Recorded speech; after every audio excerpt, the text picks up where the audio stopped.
Hi hello నమస్తే అండి. Welcome to కోడలి వంటిల్లు. ఈరోజు కోడలి వంటింట్లో రెసిపీ ఏంటో చూసారా?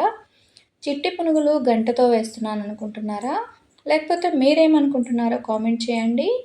ఇది గులాబ్ జామ్ రెసిపీ అండి. బయట నుంచి ఎంటీఆర్ గులాబ్ జామ్ ప్యాకెట్ తెచ్చి చేసిన గులాబ్ జామ్ అయితే కాదు. ఇంకా అలాగని వేరే బ్రాండ్ల నుంచి తీసుకొచ్చిన గులాబ్ జామ్ పిండి అయితే కాదనమాట. ఇంట్లోనే చేసినటువంటి గులాబ్ జామ్ అండి. మనం ఇంట్లో ఉప్మా చేస్తే మిగిలిపోతుందా? మీ ఇంట్లో కూడా అలాగే మిగిలిపోతుందా? మా ఇంట్లో అయితే కంపల్సరీగా ఇంకా అది నేనే తినాలి. సరే అలా ఉప్మా చేసుకొని తిని తిని బోర్ కొట్టేసి కొత్తగా ఇలా స్వీట్ ట్రై చేశాను. ఈ రవ్వ స్వీట్ అయితే చాలా టేస్టీగా ఉంది. మా ఇంట్లో ప్రతి ఒక్కరికి కూడా చాలా బాగా నచ్చిందండి. అమ్మ మళ్ళీ ఇదే చెయ్యి అని అయితే అడిగారు మా పిల్లలు. ఇంత టేస్టీగా, జ్యూసీగా, సాఫ్ట్‌గా చాలా బాగా అయితే వచ్చిందండి. ఈ రెసిపీని మీరు కూడా తప్పకుండా ట్రై చేయండి. మామూలు గులాబ్ జాము ఇలా ప్రిపేర్ చేసిన గులాబ్ జామ్ అయితే 5 మినిట్స్‌లో మొత్తం అయిపోయిందండి. చాలా ఫాస్ట్‌గా తినేసేసారు. అంత జ్యూసీగా, అంత సాఫ్ట్‌గా, టేస్టీగా అయితే ఉన్నాయి. తప్పకుండా మీరు ఈ రెసిపీని ట్రై చేయండి. పక్కన మా బాబు కూడా తింటున్నాడండి. "అమ్మ నాకు ఇంకోటి కావాలమ్మా" అని అడుగుతూనే ఉన్నాడు. ఇంకా ప్రాసెస్‌లోకి వెళ్ళిపోదామా? ఇదో వచ్చేసాడు చూడండి మా బాబు. "అమ్మ ఇంకో గులాబ్ జామ్ ఎయవా" అంట. చూడండి దీనికోసమైతే ఒక కప్పు షుగర్ అయితే తీసుకున్నాను. మీ దగ్గర ఏ కప్ అవైలబుల్‌గా ఉంటే ఆ కప్‌తో తీసుకోండి. బౌల్ అయినా, కప్ అయినా, గ్లాస్ అయినా ఏదైనా ఒకటే. దీనిలోకి 1.5 కప్పు వాటర్ అయితే వేసుకోవాలి. ఫస్ట్ నేను షుగర్ సిరప్ అయితే రెడీ చేసి పెట్టుకుంటున్నాను. స్టవ్ వెలిగించి మీడియం ఫ్లేమ్‌లో పెట్టుకొని షుగర్ మెల్ట్ అయ్యే వరకు దీన్ని తిప్పుతూ, కలుపుతూ ఉండాలి. షుగర్ మెల్ట్ అయ్యి పాకం వస్తుంది కదండీ! మనకి పెద్ద పెద్ద పాకాలు రానవసరం లేదండి. షుగర్ మెల్ట్ అయ్యి కొంచెం జిగురుగా ఉంటే సరిపోతుంది. అప్పుడు మన గులాబ్ జాములు ఈ జ్యూస్‌లో వేసినప్పుడు చాలా టేస్టీగా ఉంటాయి. దీనిలో ఫ్లేవర్ కోసం యాలకులను అయితే దంచి వేస్తున్నాను. యాలకుల స్మెల్ అంటే నాకు చాలా ఇష్టమండి. అవి దంచగానే భలే మంచి స్మెల్ వస్తుంది. ఇలాగా కొంచెం జిగురుగా ఉంటే సరిపోతుందనమాట. ఈ స్టేజ్‌లో ఉన్నప్పుడు స్టవ్ ఆపేసి పాకం అనేది దించి పక్కనుంచేసుకోవాలి. చూడండి నా గులాబ్ జామ్‌కి, నా రవ్వ స్వీట్‌కి రెసిపీకి పాకం అయితే రెడీ అయిపోయింది. తర్వాత ఈ పాకం తీసి పక్కన పెట్టేసుకొని ఇంకొక బౌల్ పెట్టుకున్నాను. దానిలోకి ఒక స్పూన్ నెయ్యినైతే యాడ్ చేసుకున్నాను. తర్వాత ఉప్మా రవ్వ, బొంబాయి రవ్వ, సూజీ ఎన్ని పేర్లతో పిలిచినా అదేనండి. ఇంకా ఈ రవ్వని వేసేసి లైట్‌గా ఫ్రై చేసుకోవాలి. మనం నెయ్యిలో వేసి ఇలా ఫ్రై చేస్తుంటే భలే మంచి వాసన అయితే వస్తుందండి. ఇలాగా నెయ్యిలో చక్కగా వేయించుకోవాలి. ఇంతకుముందు పెళ్ళిళ్ళలో అయితే ఉదయం బ్రేక్‌ఫాస్ట్ ఏంటంటే ఉప్మా. ఇప్పుడైతే ట్రెండ్ మారిపోయింది. అందరూ దోస, ఇడ్లీకొచ్చేసారు. బయట ఆర్డర్ ఇచ్చేస్తే అలా ఇచ్చేస్తే ఇలా తెచ్చేస్తారు. ఇంతకుముందు ఏదైనా సరే ఇంట్లోనే ప్రిపేర్ చేసేవాళ్ళనమాట.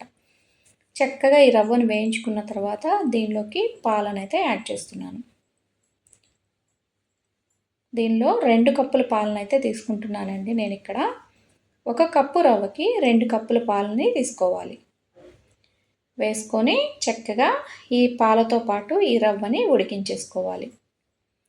మనం ఇలా కలుపుతూనే ఉండాలండి. మనకి రవ్వ అనేది ఉండలు కట్టకుండా ఉండాలన్నమాట. మనకి పాలనేది రవ్వలో వేసినప్పుడు రవ్వ అనేది ఇలా దగ్గరగా వచ్చేస్తుంది. దగ్గరగా వచ్చేసి మనకి గిన్నె నుండి సపరేట్ అవుతుంది. అంతవరకు దీన్ని ఉడికించుకోవాలి. చూడండి ఇలా తిప్పుతూ ఉన్నప్పుడు మనకి పాలు మొత్తం చక్కగా ఇంకిపోయి రవ్వతో పాటు ఉడికిపోయి ఇలా సపరేట్ అయిపోయింది. ఈ స్టేజ్‌లో ఉన్నప్పుడు స్టవ్ ఆఫ్ చేసుకొని పక్కనుంచుకోవాలి. దీనిలోకి ఒక స్పూన్ నెయ్యినైతే యాడ్ చేస్తున్నాను.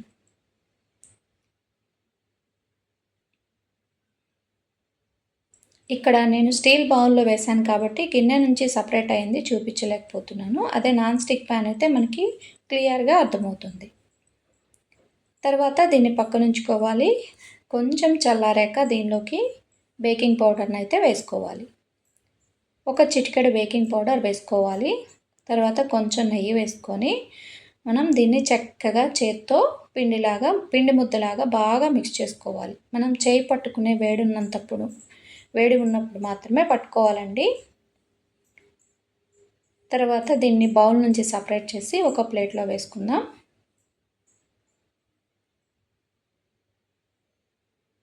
చూసారా మన గిన్నెకి ఎక్కడ అంటుకోలేదు ఇక్కడ. చాలా ఈజీగా ప్రిపేర్ చేసుకోవచ్చండి. ఇంక ఈసారి నుంచి ఎప్పుడైనా గులాబ్ జామ్ తినాలనుకుంటే మాత్రం ఇలాగ రవ్వతో చేసి పెట్టండి. చాలా చాలా టేస్టీగా అయితే ఉంటుంది. చక్కగా మనం ఇంట్లో ఉన్న వాటితోనే ఈజీగా గులాబ్ జామ్ అనేది ప్రిపేర్ చేసుకోవచ్చు. ఈ పిండి బాగా సాఫ్ట్‌గా అయ్యే వరకు మనం ఇలాగ బాగా మిక్స్ చేసుకోవాలి. మొత్తం కలుపుకుంటూ, ఒత్తుకుంటూ చక్కగా మెత్తగా అయిపోయే వరకు మనం మసాజ్ చేసుకోవాలండి. మనకి అర్థమైపోతుంది చూడండి.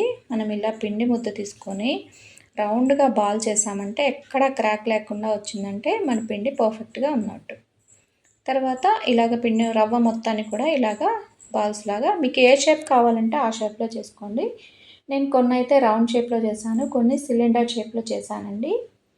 ఇక్కడ స్టవ్ వెలిగించి స్టవ్ మీద బాండీ పెట్టుకొని ఆయిల్ వేసుకొని ఆయిల్ హీట్ అయ్యాక మనం ముందుగా ప్రిపేర్ చేసుకున్న గులాబ్ జామ్ బాల్స్ని వేసుకొని ఫ్రై చేసుకోవాలి.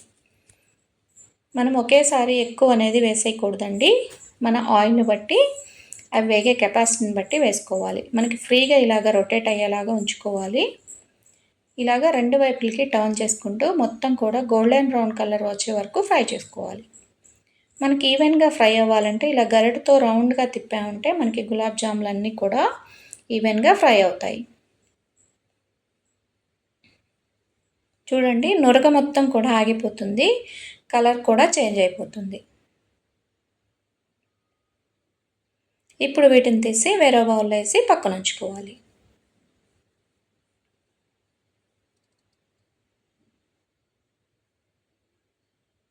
ఇలాగా మనం ముందే ప్రిపేర్ చేసి పెట్టుకున్న గులాబ్ జాములన్నీ కూడా ఆయిల్లో వేసుకొని చక్కగా డీప్ ఫ్రై అయితే చేసుకోవాలండి.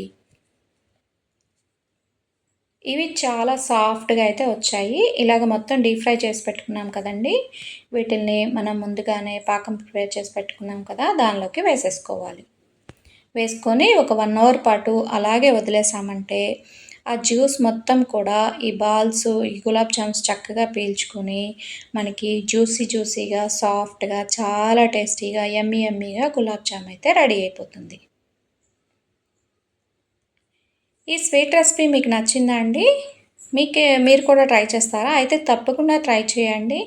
ఈ స్వీట్ రెసిపీ మీకు ఎలా వచ్చిందో నాకు కామెంట్ చేయడం మాత్రం మర్చిపోవద్దు. నా ఛానల్ని చాలామంది చూస్తున్నారు, ఎంకరేజ్ చేస్తున్నారు, కామెంట్స్ చేస్తున్నారు. చాలా చాలా థ్యాంక్స్ అండి. మీ యొక్క అభిమానాన్ని బట్టి, నా ఛానల్ని ఆదరిస్తున్న విధానాన్ని బట్టి మీకు అందరికి కూడా చాలా థ్యాంక్స్ అండి. మీకు కూడా ఒక గులాబ్ జామ్ పెట్టాలనుకుంటున్నాను. అయితే మీరు నాకెవరో తెలియదు కాబట్టి కామెంట్ చేయండి. వీడియో నచ్చితే లైక్ చేసి, షేర్ చేసి, సబ్స్క్రైబ్ చేసుకోండి. మరిన్ని రెసిపీస్ కోసం నా ఛానల్ చూస్తూనే ఉండండి. Thanks for watching.